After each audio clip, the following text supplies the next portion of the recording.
We're snorting cap rates and shooting up cash flow here at Deal Junkies.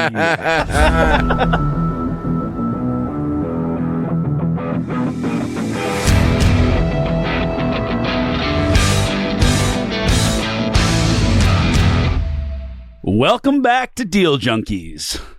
We have a very special episode for you today. We've been waiting to do this one for a while. I'm Gabe Johansson. I'm here in the studio with real estate celebrity Macro Mike Nuss. I'm Micro here with Mike. Micro Mike. Oh, Trevor's calling Some him days Micro it's Mike. micro, some days it's macro. Okay. Trevor Howard. What do we call Trevor? Trevor GPT. Trevor GPT. And our very special guest, Paul Kerley. I don't think we've had an episode yet where we didn't talk about Paul. We're like, how many episodes are we in so far? Like 20. We're like 20 episodes in, and there's probably a little thread of Paul Kerley in every episode that we've done so far. So Paul is in our minds, he's a real estate legend, and he's local to our area. So we live in Salem, Kaiser, Oregon. Paul's office is about a 5-minute walk from where we're sitting right now. So we are blessed to just have been born in the right place at the right time to be around a guy like Paul. Paul is he said he's making faces already. I can't wait to see the video for this one. So Paul, just to give a brief introduction of who Paul is for those of you who don't know Paul. Paul is, I think, how old are you, Paul? 74 years old? But I'm not an old fart. But he's 74, but he's not an old fart. He's been in real estate for over 40 years. 45 years. 45 years, owns 2,000 residential units, probably half of downtown Salem, a lot of commercial buildings. Paul and I are partners now. We own a lot of buildings together up in the North Coast and down in Roseburg and some other spots. And Paul has been the single most influential person in my life outside of including real estate and in life. And so Mike has done we did an on-stage thing at the Real Estate Investor Meetup a couple of months ago and put Trevor and me and Paul on stage, and I almost started crying. It was an emotional thing for me. So we're excited to have Paul in the studio today. Trevor, did I miss anything in terms of Paul's bio that you want me to point out? Like, no, that's pretty good. I was just a quick question for Paul. Did you get that deal that you and Gabe were doing against me and Gabe? No. You guys didn't get that? No, not yet. We're still working on it. Okay. She's got 2-hour conversation on the phone, didn't get it done? She's got a few advisors that are telling her, giving her advice. So. We're still educating the seller. Okay. Just curious. That's all part of the process. Educate their advisors. Trevor's pointing out that sometimes we do deals, Paul and I, and we're competing against Trevor and I. And so there's an interesting dynamic here. It's even worse than that. You end up educating their brokers. That's kind of where we're at. The broker just wants to get paid, though. They're pretty excited to get paid. But they're so negative. You got to go in and around and through them. Well, sometimes they aren't negative. I ran across one. We made an offer on a property 2 years ago. Got listed. It's been on the market ever since. Still on the market. It's amazing how motivated that listing agent is 2 years later to work with us. Yeah, they need a payday. They need a payday. Yeah, they need a payday. Well, we're not here to talk about that. Trevor, quit derailing us. We got some serious business to cover here. So Paul, as we get started, thanks for joining us today. And we're gonna grill you. We're gonna dig into your brain and get to know you a little bit better. We want to introduce you to our listeners. So let's go back a ways. I know what you want to talk about. By the way, Paul and I spend every Thursday afternoon together. How long have we been doing that, Paul? Several years. So Paul was my number one client as an apartment broker. I was told to go find 5 clients. I found Paul. That's all I needed. He said, we met, and he said, I asked him what his strategy was, and he said he wanted to buy all of the real estate. And as a broker who was getting started, I thought that was the perfect buyer for me. And so I proceeded to go out and help make his dream come true. And we did lots and lots of deals together. And eventually we became close friends and partners, and the rest is history. Now we're sitting in a podcast studio together. So Let's go back. Let's go back. Maybe even tell us some stories about things that I don't know, and talk about where this all, like Paul Kerley as a boy, as a young man, like where can you trace back to your roots, where this came from, the entrepreneurial spirit, the desire to acquire assets, hoard, real estate, or whatever it is that you're doing. Go back and start from the beginning. Can you pinpoint when you can remember that happened? Well, I was born and raised on a West Central Illinois dirt farm, very poor, and I always had this curious desire to be wealthy, to have more than what I had. And from the very beginning, I had an interest in money. And as time went on, it developed an interest in real estate. This is before I even knew how to go about real estate or what it was. But I'm on this dirt farm trying, with this interest in money, buying livestock. And because we were so poor, every time I got some livestock, my daddy would take the money. But even with all of that, I had 3 cows. Black Angus registered cows. These were your cows, not These your were dad's my cows. Of course, when I sold all 3 of these cows, Daddy needed the money and he took the money. How old were you when this happened? I was a senior in high school. Okay. But that background on this dirt farm with my very conservative father set up my philosophy of it's more than just real estate. My daddy taught me a very fear of the government, a very suspicion of the government. He would go on and on about how the one world order is taking over, and he would give us examples of the one world order, and he would look at our country, and he hated the State Department. He gave me an incredibly distrust of the government. My daddy was in World War II. He was in the Navy. During that period, he had plenty of reason to be suspicious of our government.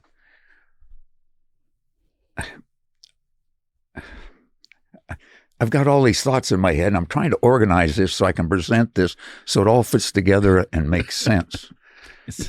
He had Hitler killed millions of his own people that didn't agree with him, didn't buy into his philosophies, didn't buy into his propaganda. Hitler. He had Stalin killing millions more of their own people. By the way, Stalin says, it's not who casts the votes, it's who counts the votes. I digress. He had Mao Zedong doing the same thing, killing millions of their people. Now, we didn't have that in the United States, but he was going on about all the trends and how the one world order is slowly creeping in and taking over. So he taught me this incredible suspicion of our government to the point it shaped my whole life and my whole philosophy. Why do you buy real estate? All of those answers you gave me going in and all the stuff that's happening? No, it's real simple. You buy real estate to protect yourself from our government. This has been my philosophy for 45 years. Can you tell us how real estate protects you from the government? I'll get to that. We're not there yet. Well, You still believe that way? say that again? Is that still your philosophy? Oh, yes. And when did it evolve into own all the real estate? Sorry to sidetrack. No. I've tried to think this through so it's logical. I'm a senior in high school, and the Vietnam War was going on. My dad was very much against the Vietnam War, and when I look back on it, it's just like all the other wars we've had. And I'm 74 years old. We've always had wars. None of them make any sense. And Vietnam was another one. So I bought into what he was telling me, that it's just the militaristic Military industrial complex. Yes, thank you. My head's going 100 miles an hour. It's And I'm having trouble keeping. It's just money. It's The just military industrial complex, getting rich, and they're supporting the politics that support them. So I said, well, I don't want to go to Vietnam. So I went to college and I got a 1S deferment, went to Bible school. And from there, I shifted into Bible school. And then from there, this is a number you don't forget. I got a safe lottery number that I didn't have to go to Vietnam. Oh, they had a lottery. At the very end, 258. So now what do? I married a lady out of Bible school, and I went to Montana State University to major in economics, ag economics. I wanted to go to a ranch. Anyway, I majored in economics. While I'm at Montana State University, I started studying the stock market. The reason I'm here talking about real estate as an all-encompassing, all-focusing thing is because I couldn't do what I wanted to do. I wanted to buy and sell stock. I wanted to be out in the back country buying and selling stock and getting rich and having a good time. At the time, and I'm trying to think when this was, it had to be 1974, 75, the stock market was in a hole. Things were going off the cliff. And if you don't believe me, you just had to listen to Walter Cronkite. You had to listen to all of the newscasts. All of the newspapers were telling you how terrible the stock market is. And I looked at that and I thought about what my daddy said. Number one, he said, you always buy when everybody else is selling. Well, who's selling? Well, it's obvious. And in those days, the news media didn't have all the chatter we have now. It's real clear what the system is trying to get you to think and how the system is trying to get you to act. You sell your stock. It's going to go down. It's only going to get worse. So I looked at that and I look at that and I said, if everybody is selling stock, who's doing the buying? Who's doing the buying? Somebody's got to be buying. You got a buyer and a seller. And who's doing the buying? And anyway, I bought some stock and went straight up and I made a killing. And to make a long story short, the more trading I did, the more risk I took, the worse things worked out for me. It was all designed to attack your emotions. And I would figure, well, I did it real technical. The stock market's going to go up here. And then we got some kind of news and it would break. It would be this and do that. But the bottom line is, so I backed out of the stock market. It's designed to attack your emotions. You react, you do this, you do that. I'm in real estate. Number one, I couldn't make it in the stock market. But number two, real estate is illiquid. You just can't react. You got to keep the thing. It's hard to get in and out of. Could you have done the same thing in stocks, like Warren Buffett talks about buying stocks and just hanging on, like you hang on to real estate? Oh, you can do anything, but that didn't fit me. I'm studying the stock market. I want to get rich in the stock market. What I learned, all of the same, on the New York Stock Exchange, all of the same people own the stocks. Creed and Company, Feed and Company, Morgan Guarantee Trust. This is 45 years ago, but they own all of the major stocks. Who are these people? It's all the same people. And it was all totally, completely rigged. What they do, they tell you how to invest, and they're the ones buying the stock at the bottom. Whoever these one world people are that own Feed and Company, Creed and Company, these one world people buy at the bottom. They get all the suckers to sell to them at the bottom, and then they run the stock up at the top, and they get the suckers to buy at the top. It's quite simple. And I looked at that, and I looked at that, and it fits what my daddy was telling me. Now, first off, what they do, you got to realize the economy is going to constantly have all of these swings in it. As the one world people buy at the bottom, then they sell to you, and then they buy. So if you're going to be in real estate, you got to realize you're going to have all these swings and going ups and downs. I have predicted every single recession except for the last one. The real money in real estate is to buy it when the big boys are buying at the bottom. When you say you predicted every recession but the last one, tell us what the last one was in your The one we're in right now. Oh, I did not think. this one. I have to say, I did not think that things could get much worse than they did.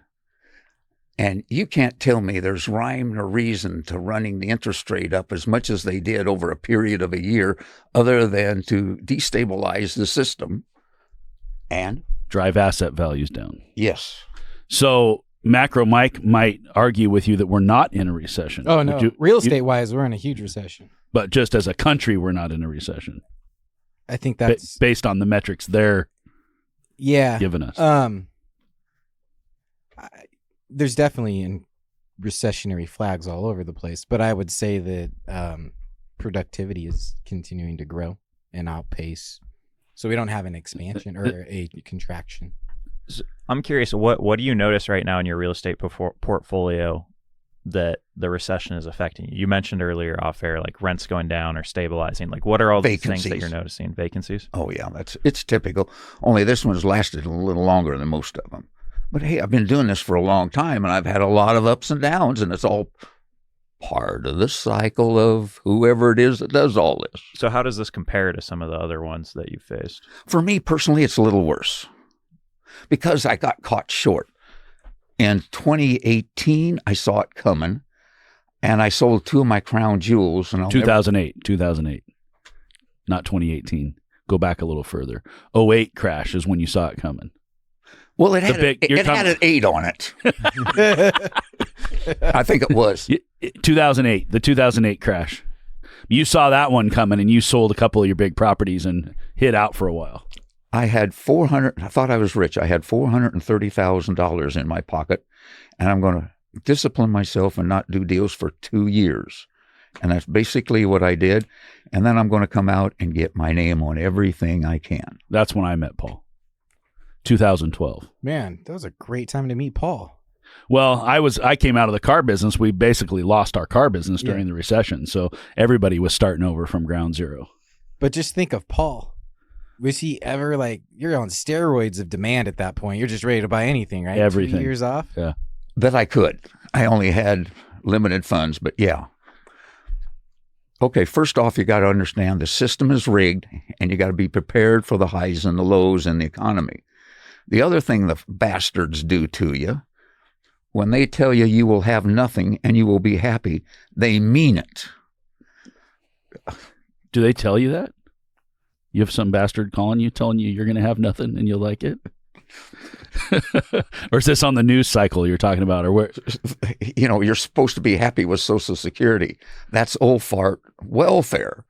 I'm getting Social Security, and I'm here to tell you, all it does is assist you. You just barely get by. They want you poor and they want you depressed. So how did Stalin and Hitler and Mao Zedong get away with it? I got it in. This has nothing to do with real estate, but they catered to the criminals. The criminals kept the population in control. What have we got going now? Again, buy real estate to protect yourself from the system. So when you're an old fart like me, you got some real assets and you don't have to live off of old fart welfare. So let's dig a little deeper into that. When if this is an all-out attack on us from the powers to be, then how does real estate protect us from that? Ah, yes. Nice lead-in question. Then the next thing they do is they control the system. And when Nixon went off the gold standard, I'm this kid in high school or whenever, it was easy for me because of my background, listening to my daddy, that the politicians would have no control over printing money. The gold standard was the end of it. So what they're doing is printing money. And your real estate, if you're broke, I could go on all day. Mike, you haven't heard this. If you're broke, you have two choices: increase your income or cut your expenses. Our government is flat broke. They've been this way ever since I listened to my daddy. He was going on about the national debt. The government, are they going to increase income? Are they going to tax you anymore? No. Are they going to cut expenses between all the wars and all the welfare? They can print money. Something you and I can't do, they can print money. But when you have the same goods and services, the price of everything goes up. So,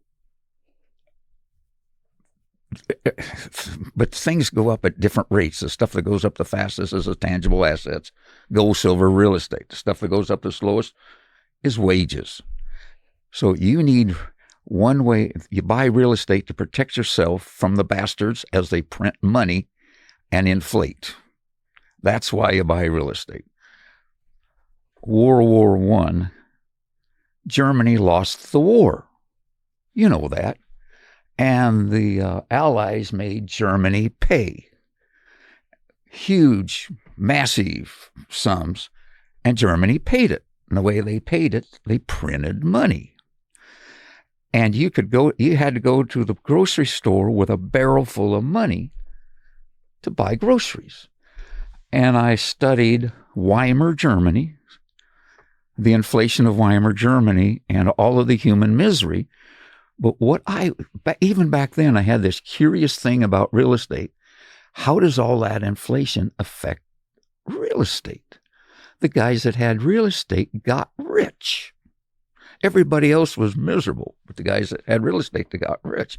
You have $1 million piece of property, it inflates to $2 million, but your debt is still $500,000. Your debt is just getting cheaper and cheaper all the time. Protect yourself from the system. So what you're saying is the buildings don't really go up in value. Your money goes down in value because of the way the system is rigged.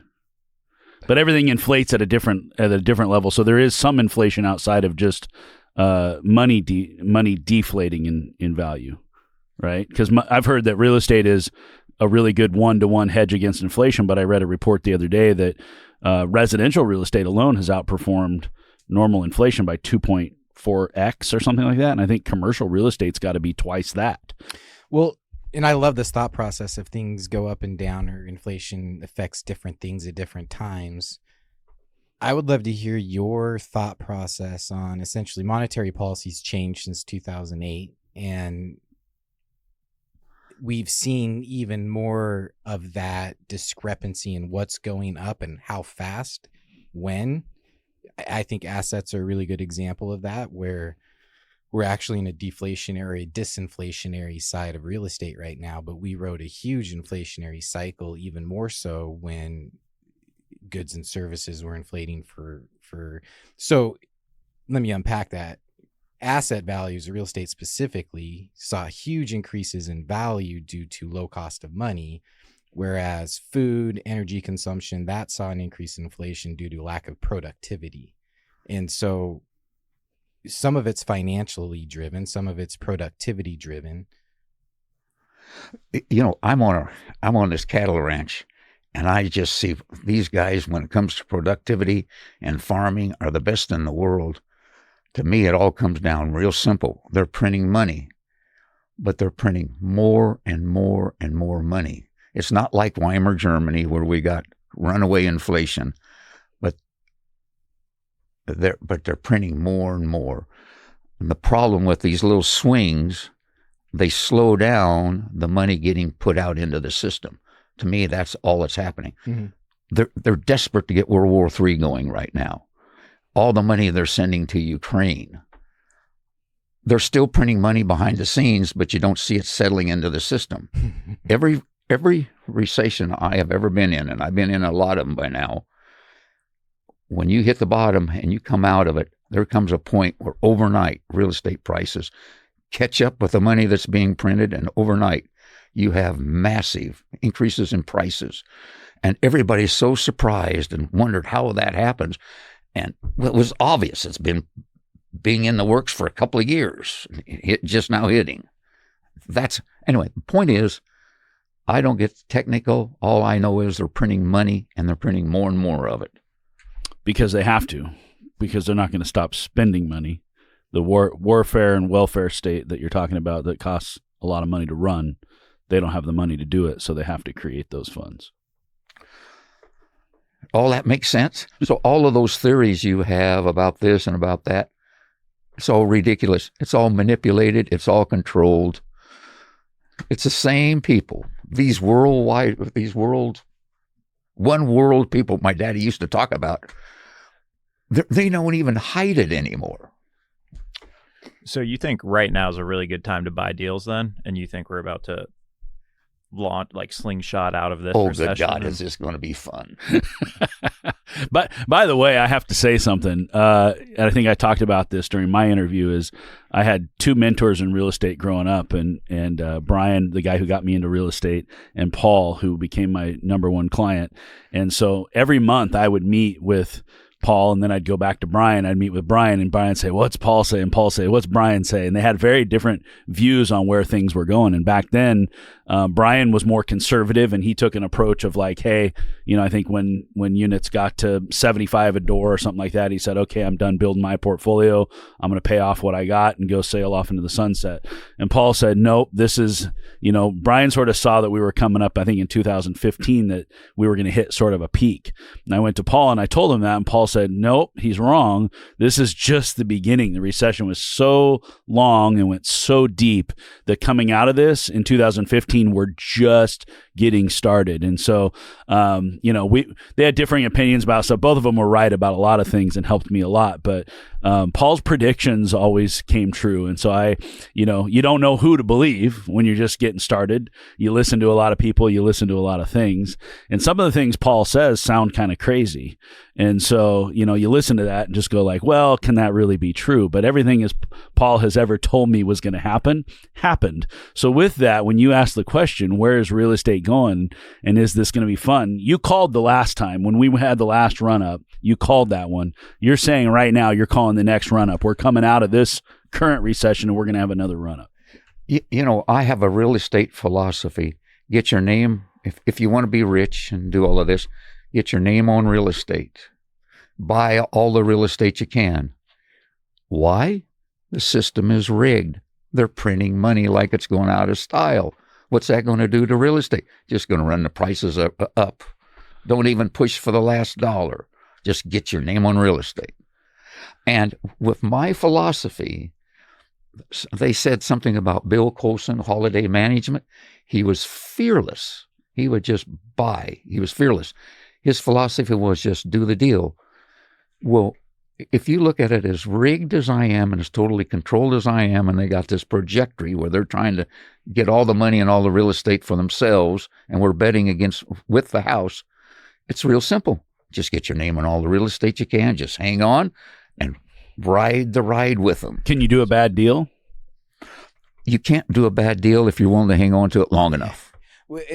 But that's not a reason to buy real estate. That's a reason on a macro level to just own assets. But why specifically real estate as the asset class that you enjoy? I tried the stock market and it got to my emotions. The real estate.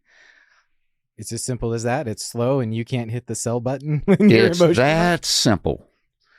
It's a pain in the ass trying to manage it, take care of it. But I want to be in control of my destiny. I found with the stock market, all these excuses to go up and down, I'm going to rise and fall on my own volition. What's interesting about the stock market is you can pull an app out on your phone and see it go up and down every second of every day. And your real estate portfolio, it's probably also going up and down, but we don't see it. Yeah, you can't hit the sell button. So, and what I'm hearing is, so you have control over the valuation, you have control over the negotiation, you have control over when you sell, how you sell. Is it the pieces, the levers you have that create control? All of that. You just can't make emotional decisions. You've got to think through every move and why. And you do have control. I mean, this would be kind of like in real estate, if you're investing your money with a syndicator, a sponsor, and they're taking over and doing everything, you have no control of what they're doing. You're just hoping they're a good sponsor. When you buy stock in a company, I love that CEO and I love their business plan. I love their projections. And you know, if you're going to be Warren Buffett and you look around for value, you say, this is a really great company with really great people. I don't care if it goes up and down over the next 5 years because I'm going to hold it forever. And you buy something that you see a ton of value in and you do it. I mean, I think that the Buffett model is the same as Paul's model. Paul just says he didn't have the discipline to not hit the sell button when they put pressure, press you on your emotions. You're too sensitive to it. And then when you're buying short-term options, you're really going to get rich fast. Or broke faster. Well, that's an interesting thing. So you're saying as a stock investor, you were kind of playing more of a short game. And as a real estate investor, you're playing a long game. You have a different philosophy around it. Boy, that sums it up pretty well. Because when you're trying to play the short game, as some of us do because we need money now, it can get emotional. Well, I think as a real estate investor, what do? We leverage people making short-term decisions on long-term assets. In the stock market, it's almost impossible to, like, you have to have significant control to make long-term decisions because you have the ability to make short-term decisions like that. And I think that real estate brings a level of discipline we may not have innately in ourselves. Because I struggle with the same thing. I just hit sell on the stock market. If real estate was more liquid, it wouldn't hold the value that it holds. True, 100%. If we could find a way to transact real estate every minute of every day, Monday through Friday, yep, I don't think your real estate values would be what they are. I think that okay, there's a thought. Okay, so when we start tokenizing real estate ownership and then you put in high frequency trading, what's going to happen? I don't know. To the value of real estate? I don't know. It makes it a lot more accessible to everybody, and it does turn it into more liquid. It makes it more liquid. Yeah. I have a question for you, Paul. So you said you have philosophy is buy all the real estate, then you got to figure out how to hang on to all the real estate. I imagine that's tough at times. Can you speak on that a little bit? Well, it depends on how you do it. I want to own all the real estate, so as it appreciates, I keep getting new loans against it. So I never really pay it off. If you pay it off as you go or keep your loans down, it's real simple. But the way I'm doing it, constantly expanding, quite frankly, I live on the edge. Ask Gabe, I'm on the edge most all of the time, and it's a real fine edge between success and failure. At 74, he's still more on the edge than I am. Maybe anybody in this room. Do you like living on the edge, or would you rather, why would you do that? Because you could have not, and you could have been perfectly happy, had plenty of money, and not lived on the edge. Why do you choose to live on the edge? Well, Gabe and I talk about that is because somehow we have a screw loose. I just like to hoard. I like to hoard real estate. I don't know what there is about my psyche. But I like somewhere along the way you became a deal junkie, which, by the way, that's the name of our podcast. The first time I ever heard that term was from Paul. He taught me that term. I didn't hear that before. So we named our podcast after you, basically. Well, a lot of the stuff you guys talk about is the stuff I've been talking about forever.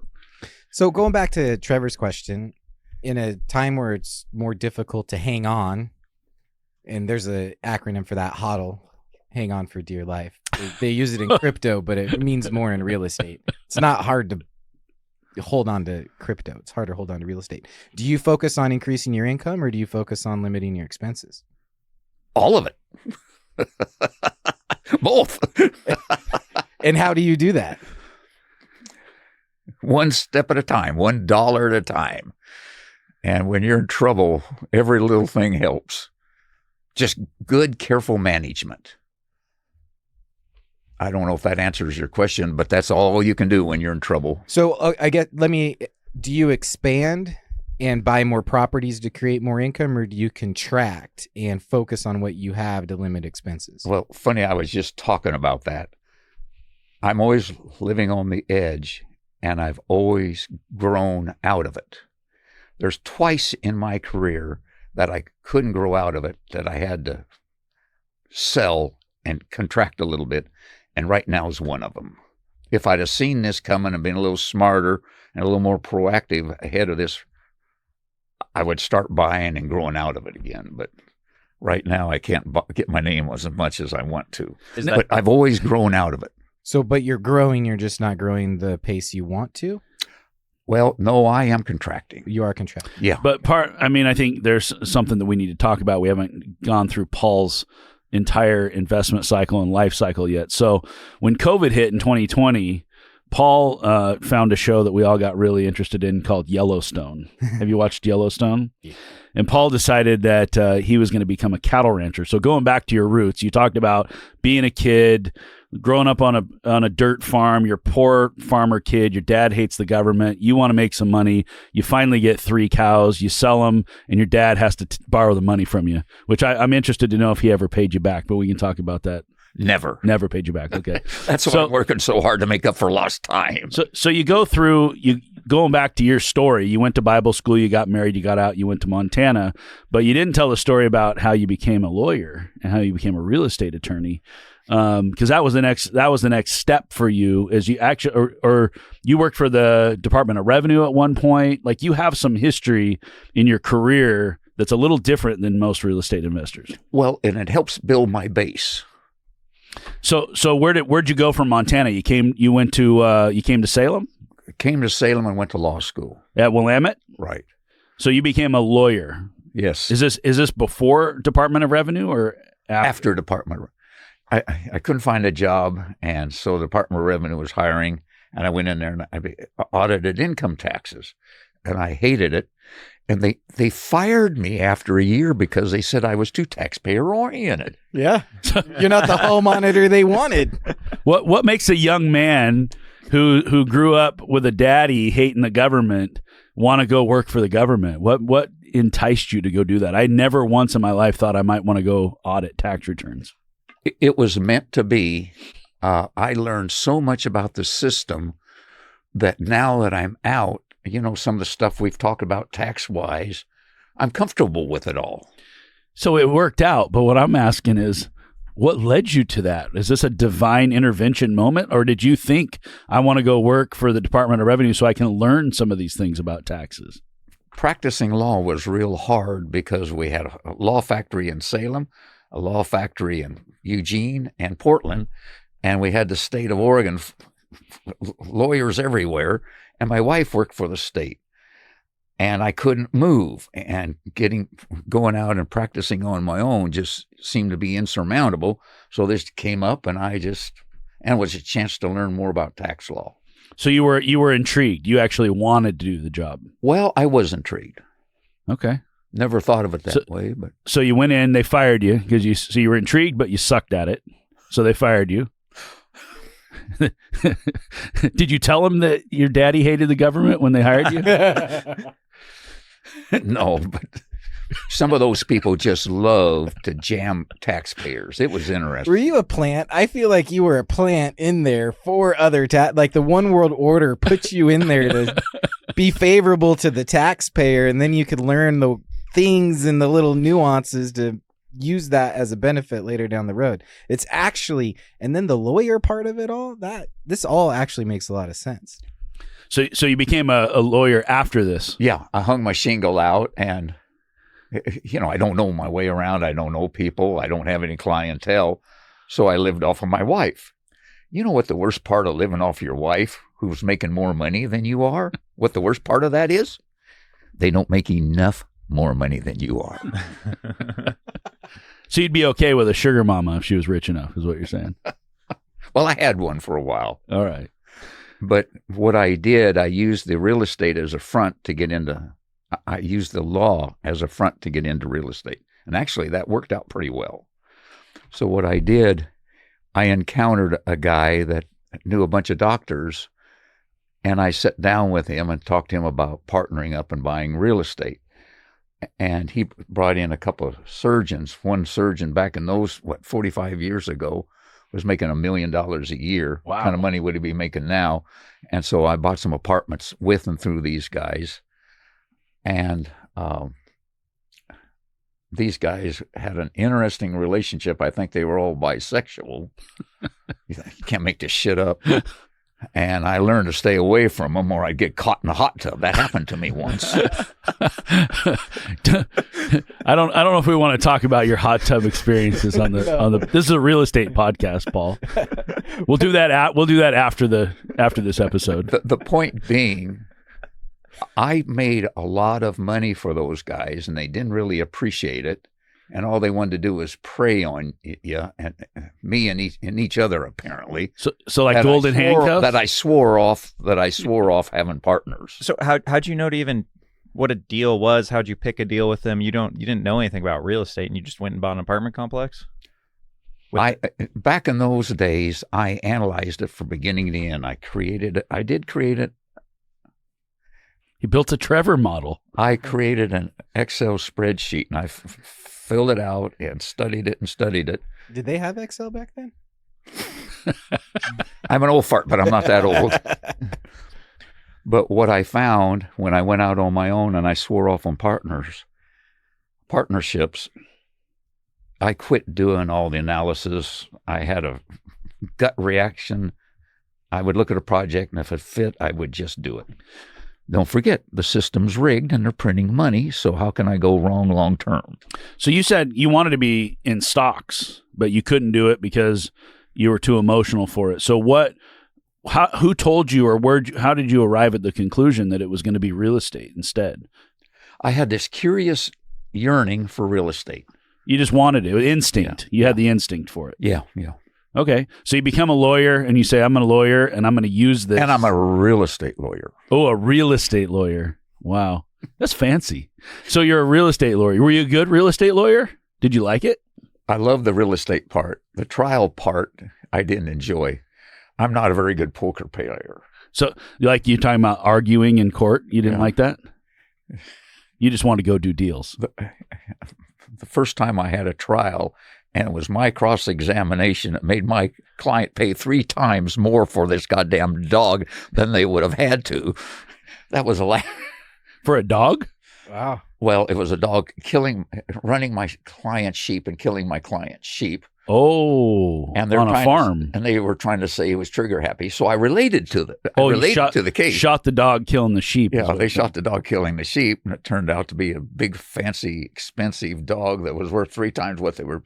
Oh, jeez. And it was my cross-examination that brought out how much that goddamn dog was worth. Oh, jeez. Never ask a question you don't know what the answer to.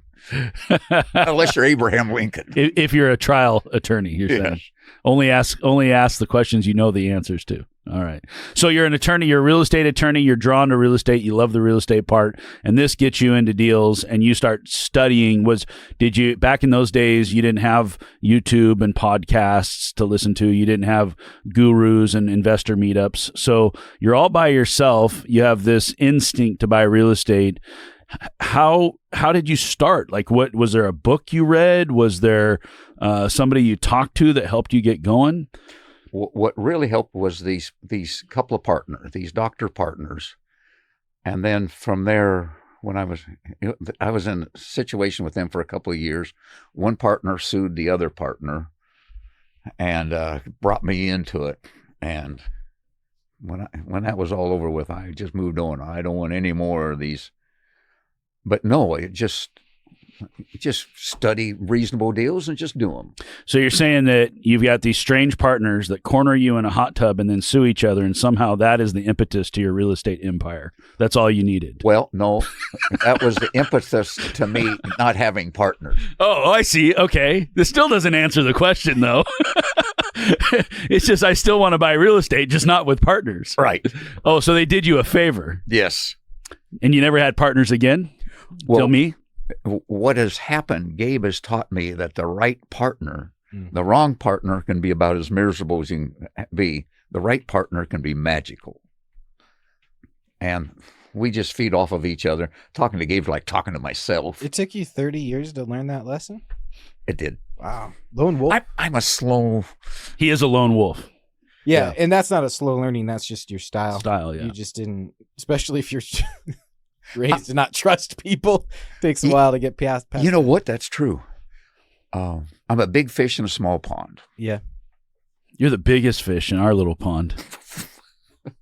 The pond's getting bigger, though, I feel like. You know what it is, and the fish are going to get bigger too, guys. Yeah. You're going to be having some real heavyweights in. Which is why you should buy and control as much real estate down here now as you can, because it's still local developers starting to be regional. And you want to get ahead of when it becomes national. That's what we saw in Portland. Trevor's got something for you. Well, I just want. He's looking at me. It always makes me nervous with that little look. I'm going to find it. I'm going to get the key to real estate. Buy low, sell high. But no, you don't sell. That never sells. Sell. I will say that's a Paul Kerley. We haven't even talked about the spiritual principles of real estate yet. But one thing is Paul taught me is sell is a 4-letter word. You never sell. If you pull up Paul's schedule of real estate, he still has the first rental house he bought. Now, he has sold a few things to survive, to get by, but you would have never sold those unless you had to, right? Right. So I think the most important thing you've taught me is the attitude thing, just the positive aspect around real estate. Because the first time I heard someone talk about that, I was like, okay, whatever. Like, what does your attitude matter? And you are the first person where you truly believe it, and you're giving me all these examples of how it affects your life. And it's something I'm trying to put into practice after meeting with you and hearing you talk about it. But it's a hard thing to do when things are going really shitty, to have the positive attitude still. Like, how do you do that? You just work at it every day and do the best you can. That's what I'm doing right now. I meditate every morning for about an hour. That's my answer to it. Everybody has their own answer. Gabe's answer is helping people. Whatever it can do to relax you. In real estate, something goes wrong every day. And if you want to play this game, I think you need to realize that there's bad things are going to happen all the time. You're going to get the phone call. Something is going to go wrong, especially when you own 2,000 doors, right? And so I can remember early on calling Paul, especially in the middle of a deal, something's going sideways or whatever, and I'd call him up and I'd be like, oh my God, the deal's falling apart, something's happening. I'd call him, and the first thing he would do is just start cracking up laughing. No matter what's going wrong, Paul starts cracking up laughing, and he always says the same thing. It's all part of the fun. And it always works out. There's a spiritual principle. You do the best you can, and it doesn't matter what your gig is, whether it's God, Jesus, the universe, your higher self, it always works out. That's why you can kind of sort of be fearless. Number one, I got a business model. Just hang on. They're printing money. And two, there's a angel on my shoulder kind of helping me through this. So real quick, because I love that thought process where it's technical and it's a level of spiritual. I love the gap in the gain thought process. If you have a level of faith, it's so much easier to avoid the gap and look at the gain. And to answer your question, how do you get out? You don't focus on the crap that you're going through. You focus on the things that are going to pull you out of it. And what I found is that level of faith that you will get out no matter what allows you to focus on how to get out rather than what you're stuck in. It helps to relax you. And if you say you're addicted to the game and you like to play the game, yeah, you guys play sports and do stuff. I mean, when you lost a game, did you decide you didn't want to play that sport anymore? Yeah, but there's levels to it too, right? So there's like, okay, some car just crashed into my unit and I gotta go fix this thing. Versus, I just lost $2.1 million of real estate. How the fuck am I going to pay back this money? Because I don't have enough coming in and there's too much going out. Like, I have been there, but it takes a little time, but you do pay it back. So how do you sit down and meditate and then you come up with the idea of like how to get out of this problem? Oh, no. You just spend one day at a time doing what you can today and hope. Yeah, when you have a moment like that, it's good to have somebody to lean on. That's how Paul and I think our friendship grew a lot during my time when I was losing that money, because I'd go to Paul and I'd tell him what was going on. He'd go, "Oh, let me guess," and he would tell me what I was about to say, and then he would just start cracking up laughing. And to know that I wasn't the first person to ever go through this, it was comforting to both of us, and there was a lot of silver linings to that. But I mean, to have that, still to this day, things go wrong, and sometimes they're big things and sometimes they're small things, but I have to remind myself that this is Paul taught me this. I'm doing what I'm supposed to be doing. And everything happens for a reason. If you're not doing what you're supposed to be doing, nothing works. If you're where you're supposed to be and you got the right attitude, everything works. So right now, some things aren't working for you. Like we talked a little bit about Yellowstone and how you became a cattle rancher. Paul went out and bought, how many ranches did you buy? 6 ranches? 6. So you bought 6 ranches. You became one of the largest cattle ranchers in Central Oregon, the Powell Butte area. And you did all this with, other than your experience as a kid, you weren't a rancher during these years. So from the time you leave the farm as a kid, you go off, you work for Department of Revenue, become a lawyer, you decide to get into real estate, you end up with a couple thousand units. And being a deal junkie is so damned easy, especially in the ranching area. You can buy everything. So they then make it so easy for you. They'll work with you. They'll do this. They'll do that. They're controlling you. You were the puppet on. Boy, I was too. At the time. They saw you coming. Yeah. So you bought a bunch of ranches. If you hadn't have bought those ranches, would you be going through the same hard time right now in the apartments? It wouldn't be near as tough. So the ranches have been, you're in a new business, trying to stabilize this new model. And so you've got a lot of added pressure on you because you went off to play with horses. Yes. And cows. It's the same theme as our bad deals.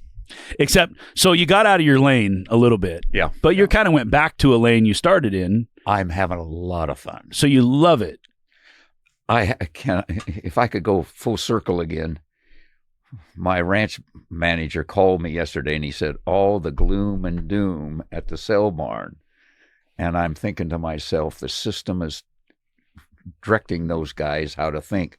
When we have all this gloom and doom, that's when we've hit bottom. They're lying. The national media is lying to you. So we're due. That's another sign that we're due for another explosion in real estate when you got all this gloom and doom. And when you're in the cattle business, there's 4, they sell to 4 meat packers, only 4 of them. In the country. Limited competition. And I said to him last night, that's all bullshit. There's not 4 meat packers in any way, shape, or form. There's only 1, and they work as 4 different entities. And whoever owns those makes it look like there's 4 of them, and they got it all. He's saying, Paul, what about the beef prices? What about the beef prices? I don't know. This is not my gig, but the guys that run those 4 plants, my experience watching these cycles, they've got it all thought out years in advance. Mm-hmm. These are the feeds and the creeds of the beef world. Of the beef world. And you guys are talking about the beef prices at the store. You're essentially talking about the inventory holding cost and acquisition cost, thinking of it from a supplier standpoint. Sorry. Yeah, we bring the live stock in. Yeah, but they're communicating. They're selling your stuff, and they're brainwashed to think, well, this is what's happening in Main Street.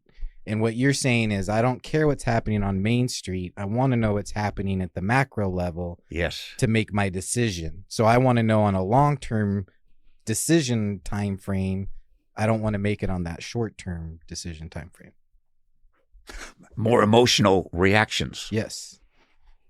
Anyway. What was your first deal? What'd you buy first? A house? A little 4-plex on Market Street right across from the Nazarene Church. I still have it. Oh, you want to sell it? Will you carry? You still have it, a little 4-plex. Did you buy it with partners? I did it on, well, yeah. These doctors and then my brother-in-law. He put up the money. Your brother-in-law. So you were also partners with your actual brother. Well, yeah, I was my actual brother. But he came later? It wasn't in the very beginning? He came a little later, yes. So he decided to follow you into real estate, or he was already doing it? No, he was an insurance salesman, and he liked what I was doing, and he started asking me questions, and he just started inching into real estate, and the little shit's done very well for himself. So, yeah, now he's out buying ranches. No, farms. Farms is different. Okay, so you said you didn't like partners, but then you went, after you decided not to do stuff with the doctors, you went and did deals with your brother. I guess I kind of forgot all that. I did. I thought that'd be safe. When I met Paul, he owned about 1,400 doors, and I think your brother and you were partners on all of it. And then you guys decided to go your own way and you split the portfolio. But yeah. But he owned all the stuff so he took all the stuff in Illinois. Yes, and I took the stuff we had in Oregon. Here again, Illinois. He's had this big 300. We had this 300 unit that in 20 years the rents are still the same. Mm-hmm. Wow. So when it comes to inflation, location for real estate's also important. Like he says, Paul, the key to inflating real estate is being on the coast, West Coast, East Coast.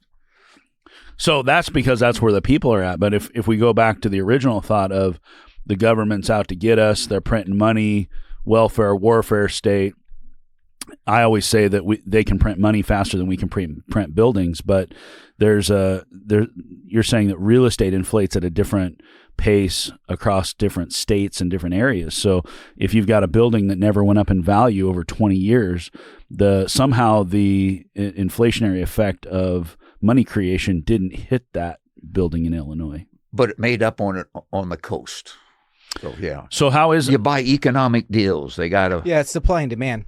That's what you're getting into, and that is supply and demand. And each industry has different levels of supply and demand and different costs of money. And so you make up for it on the coastal markets because the demand wants to go out there from an ownership. Now you're micro, Mike. Wait, so see, it goes very.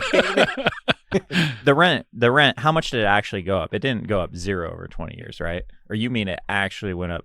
I got copies. I've printed off copies to show it to you, but it's hardly gone up at all. He's out at Decatur, Illinois. This is like $25,000 a door. It was $25,000 a door 20 years ago. He calls me, "Hey, Paul, I got 300 units at $25,000 a door, or $20,000 a door, whatever it was." I didn't. So you got $6 million deal. Yeah. You're saying that deal today is still $6 million? Not much more. And he took that when you guys went your own ways. He took that part of it. It must have been cash flowing. So he took the cash flow assets and you took the appreciation assets. I did. Because some people don't like to live on debt like you do. That's one of the things I learned from Paul is that, debt is tax-free. OPM, other people's money. So you push the appreciation into a building and you go and you borrow against it. You take the money out. If you're debt averse and you don't want to take on debt, Paul's model wouldn't work for you. You may not want to be in an appreciation state. If you're a low risk, conservative, low leverage type person, you may want to be out in the middle states trying to pay cash for stuff or paying stuff off really quick. So if you're boring, you invest in the Midwest, and if you're awesome. Well, having a bunch of money coming in every month is not all that boring. Yeah. But you're not a cowboy the way Paul is, right? Where you might be making an extra 10 or 20 grand a month versus him making a $10 million refi, right? Looking back at what you did. I live on the refis. Yeah, which I never make any money. I never have any money. Yeah. It's kind of like Grant Cardone. But looking back at what you did, would you have done it differently and invested more for cash flow and modeled your plan differently? What I did worked for me and my personality. I would do it the same way again. Okay. Well, part of the reason you didn't go outside of this zone is because you wanted to self-manage. So Paul has a staff of 70, 80 people and self-manages that portfolio of 2,000 doors. So if you're in the Salem-Kaiser area, you see yellow vans driving around that say CPR. That's Paul's company. And you built that. So you don't manage third party, but you manage your own portfolio. So you can only spread your wings so far, and then you got to grow your I was spread out all over like you're doing, but to manage it, it wasn't efficient. It wasn't well done. So what I've consolidated into my own sphere where I can get to it easy. So you kind of lucked out to be living in a place that has such growth potential. I did. I didn't know that either. It happened on accident. Would you have moved if you would have thought there was growth potential somewhere else? I came to Salem to go to law school because my wife's brother lived here. So you did. So it's just a lucky accident, happy accident that you got to Salem to be a lawyer because of your first wife and her brother, and now you start buying real estate, and you just happen to be in one of the greatest places to buy real estate. Do you buy other assets too, or do you just buy real estate? He buys cows and horses. For years, I stuck with real estate, and for years, I stuck with residential real estate. And even then, it's basic bread and butter real estate, B and C properties. I believed in inflation, but I still bought properties that I could do something to and make them better. Reminds I bought people's problems. It reminds me of the first deal Paul and I did together. Can I tell you about this deal? Catalina. Yes. Yeah, this is a 34-unit apartment complex. First deal we ever did. I'm a brand new broker. I don't know anything. And I meet Paul, and he wants to go out and buy all the real estate. And so we put this deal. Logan DeVos actually is the one that brought it to me. And we're putting this deal together. And I'm going to my first inspection. And so we open up the door. And I've never seen this again in my whole life. It's my very first door, very first inspection. I open the door, and there is no floor in the unit. It is dirt. And Paul's laughing just like he is right now. And I'm thinking, oh shit, I really need to make a commission here. And I'm a car salesman, so if it'd be like opening the door to the car and like the seats are missing or something, right? Floorboards missing. so like the edge of the flooring is still there. So we walk around the edge of the wall and we go into the kitchen, and there's this giant. I don't know what it was. It looked like a nutria or something. It was a bloated up animal laying on its back in the middle of the kitchen floor, dead. And there were all these little stripes coming off it. It looked like a sunburst coming out. This is on the ground. This is laying on the ground. It looks like a sunburst in the kitchen. And I'm going, what is that? And I look a little bit closer, and it's from where the other critters have come in there and taken pieces of that animal and left with it. Right? It's like creating this design on the floor. And Paul is just laughing. I've never seen him in the whole time I've known him. I've never seen him happier than he was in this moment. Oh, yeah. And artwork of money. I said, "What are you laughing about?" And he goes, hammered it up just a little. He goes, I'll tell you when we go outside. And so we go outside, and he goes, "Did you smell that?" And I was like, "Yeah, I smelled that." And he goes, No. Did you smell that? Do you smell what I smell? And I'm like, I'm not sure what you're talking about. What do you smell? And he looked at me, and he pulled me to the side, and he goes, "I smell money." Mm-hmm. Life-changing moment for me to see the way his brain was working, because I've walked him into buildings that are beautiful, that have just recently been remodeled, and they're buildings we would all want to put our businesses in. And Paul walks in, he almost throws up. He just goes like, ugh. It stresses him out to walk into pencil. How do you make this? So most people, the average person, I think, sees through a lens. You see something, you want it to be buttoned up and pretty. They don't have the vision for. Paul walks in. He doesn't need an Excel spreadsheet because his brain doesn't. The second he opens the door, he's just going. He just knows. He knows what's coming. So what I did, I poured a lot of money into that. And I made it very nice and beautiful, almost brand new inside and out. And here's growing out of your problems. And by the time I got it all done, the market had also doubled in value of the original thing. So I took all my money out and then a little more and went and did another one. Now I've got the Catalina apartments with a loan on it that pencils, just breaks even, but it pencils. And I can go do more. That's how I've lived my life, one refinance after another. So that seems awesome to scale. That seems really hard to start out with, because it takes a long time to do that first property, add all that value, and then go do, right? I know. You gotta. If I could get you to slow down a bit. How old are you? Is this the third person giving him the same advice now? 27. I know. The secret is to just live long enough. It will come. Just know it will come. You got the right mental attitude. You're doing everything you can. It'll just keep inching it along, and you're going to wake up one day. This is pretty significant. Then you're going to wake up one day. Hey, this is pretty remarkable. How long were you in real estate before you felt like you were wealthy, like you'd made it? I still don't feel that way. I think that's relative. There's people out there that are big fish in big ponds. So you're worth almost $200 million. You still haven't made it yet. Is there a number that'll make that you'll say you made it? Is there a number of units, a dollar amount, a certain amount of peace in your life? What is your? For me, it's enjoying the process. But you enjoy it. I love doing deals. I love doing deals. So if you ever stopped loving doing deals, then would that maybe be the finish line? You're like, okay, I'm done. Yeah. When you say, all right, I'm done. I've done my last deal. I'm done. And I'm at 74 years old, I've got 2 artificial hips. That means I'm actually going to die. Because of the hips? Because I'm starting to fall apart. So I got to be thinking about my legacy, what I'm leaving, and what kind of, right now, I got all of these moving parts in my portfolio and I know where they're at. But if my stepdaughter comes in, she can't take care of it. So I do have to slow down and start simplifying my life and the cash flow. So you're saying you want Trevor and I to step in and help take on your legacy? Paul Kerley Foundation. The Paul Kerley Foundation. So humans kind of have an innate need to produce. Is that your deal junkie behind you? Is that your way to be productive in life at this point? Give back. Yeah. So how do you? I respect real estate and I respect people, and when I have nice product. So you're giving back is giving people a good place, good, clean, safe place to live. Good, fair deal. So you're just a born real estate investor. Ex-pastor. It was meant to be.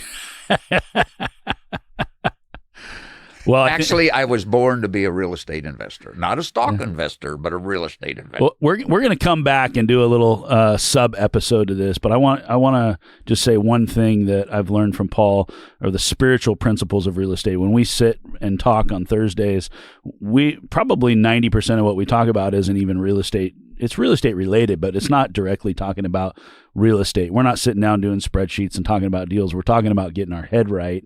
And one of the things Paul taught me about real estate deals is that a good deal gets better and better, and a bad deal gets worse and worse. And so sometimes we find when we're chasing deals, we want to do every deal, but you can just tell when a deal is trying to fall apart on you at every turn. It's not a deal you should do, maybe, right? So maybe we'll come back in a little bit. We'll talk in our next episode to Paul about a favorite deal that he's done, or maybe the worst deal that he's ever done, and we'll get some like boots on the ground. Well, there's so many. Talk about how you bought all 2,000 units one by one. We'll go through the SREO. It's only about 28 pages long. Okay. You look like you got something you want to say. Well, we're in a recession, and I'm just convinced things are going to go crazy based on all my beliefs. And I encountered an investor by the name of Jerry West, and he was selling these little bitty cracker box houses for $500 down. And I said to my wife, who I'm getting the money from, and her brother, one day these little houses for $36,000, $36,600 are going to be worth $100,000. And I guess that may be my favorite. I bought 9 of them. Those may be my favorite deal. What are they worth now? Probably $360. They're 1,000-foot cracker boxes, single car garage, 3-bedroom, 1 bath, cheaply made, but I'll bet they're worth $360. Yeah. Probably $2,200 in rent. So yeah. So back then, I think I'm about $1,800. Sounds like an old man landlord job. Yeah, a little vacancy. You remember the number 36.6? Did I call you an old man landlord? Get off my lawn. So $500 down. You were doing seller carry deals, and $500 back then, was that a lot of money? A lot of money for me. You had to borrow it, or you had the $500? My brother-in-law gave me the money. We were in a partnership, Snow and Kerley. He's Snow, I'm Kerley. He got to go first because he had the money. But the problem was I made every mistake in the book. I didn't understand how poorly these penciled, so we had to put out a lot of money every month. And he got tired of that in a hurry, and I'm scrambling around trying to make some money so I can fill in the gap. And so they're your favorite deals, but they bled in the beginning. They bled bad. But you always make money in real estate if you just hang in there long enough. It's like a bad haircut. You just wait a little while. Except for waiting a week. A bad haircut, you only have to wait about a week. This took several years. Except for my bad haircut. The rents were $285. So $285 rent doesn't pencil on a almost 100% carry on $36,000 back then. Plus your interest rates were probably pretty high. I didn't know that. Oh, you didn't have your spreadsheet yet. I didn't have my spreadsheet. You did the spreadsheet later. Yes. Oh, this is what got you to do spreadsheets. And now you tell Trevor he shouldn't do so many spreadsheets. Well, what I found with the spreadsheets, if you're not careful, you talk yourself out of the deal.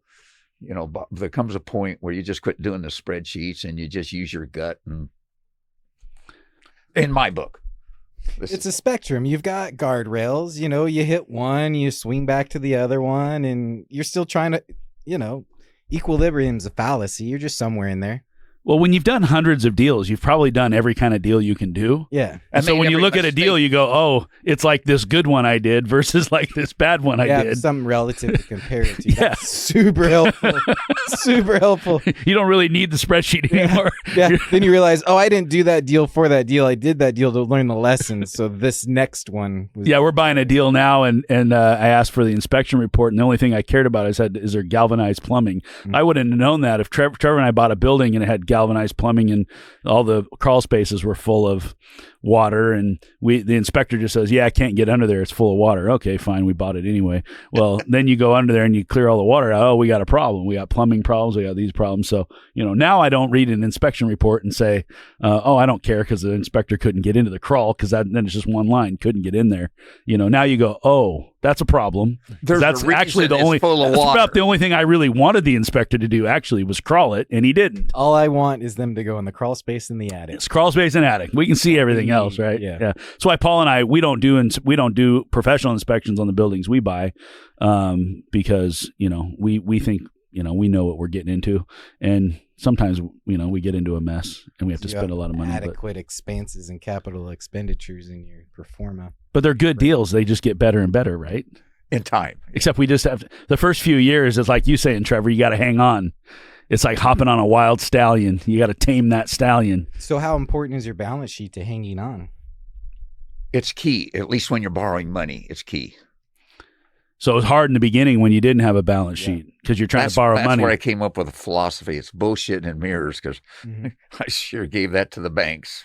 You're running around trying to figure out who will loan you money, and nobody back then wants to do any deals with you. This crazy kid with big wild ideas, and holy cow. Does that sound familiar? I ended up having a reputation in town with all the bankers. None of them would loan me on my little house. Were you blackballed from borrowing from banks locally? Well, essentially? I can't say that I was blackballed, but sure had a slow start. So did you then just rely on private capital and relationships? And seller carries. Seller carries to get me going. Yeah. Seller carries, and you had a sugar daddy for a little bit. You had a guy that would give you money. 12% interest, happy to pay it back in. Your story reminds me. Of course, that's not a sugar daddy, by the way. That's a shark. 12% for just enough to hang yourself. And I put I put $1 million of his bucks into this development. When the development went off the cliff, and I had to pay him back 12% interest. Oh, let's talk about that deal in the next episode. That's a good one. I want to talk about. I know you don't want to talk about that whole segment was to pull out the deal. Yeah.